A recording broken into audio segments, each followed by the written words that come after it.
நம்ம பயாஸோட சிக்னல்ஸை பார்க்க போகிறோம் இல்லையா. பயாஸோட சிக்னல்ஸ் ஆல்ரெடி போர்டு ஆனில் இருக்குது. ஆமாம், நீ என்ன பண்ணுன்னா ஃபஸ்ட்டு பின் வந்து சிப் செலக்ட் பின்னு. சிப் செலக்ட் பின்னுன்றது பயாஸ்லேருந்து ரேமுக்கு ஒரு இண்டிகேஷன் கனெக்டிவிட்டி போகும், ஒரு பல்ஸ் ஜென்ரேட் ஆகும்.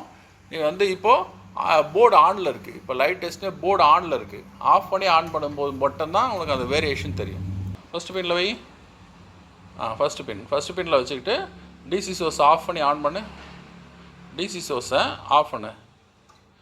இப்போ ஆன் பண்ணுன்னு நம்ம டிஎஸ்ஓவில் சிக்னல் ஜென்ரேட் ஆகும். கரெக்டாக வை பாரு. ஸோ ஒரு பல்ஸ் வந்து ஜென்ரேட் ஆகுது, ஒரு கிளாக் ஜென்ரேட் ஆகுது. அதாவது இது சிப்ஸை கிளாக் பல்ஸ் ஜென்ரேட் ஆகுது பாரு. இது வந்து ரேம் ஸ்டார்ட் பண்ணும். ப்ராசஸ் போயிட்டுருக்கு சரியா. இதுதான் சிப் செலக்டோட வேலை. இது டிராம் ரீசெட் ஆகும், இல்லைன்னா டிராம் ரீசெட் ஆகாது. இப்போது டேட்டா அவுட்டு எதில் இருந்துன்னா பயாஸில் இருக்க டேட்டா அவுட்புட்டாக போகுது. ஆன் பண்ணு, யூனிட் ஆன் பண்ணு.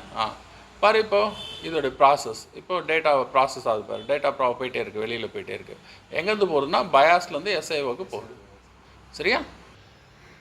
ஆன் பண்ணு.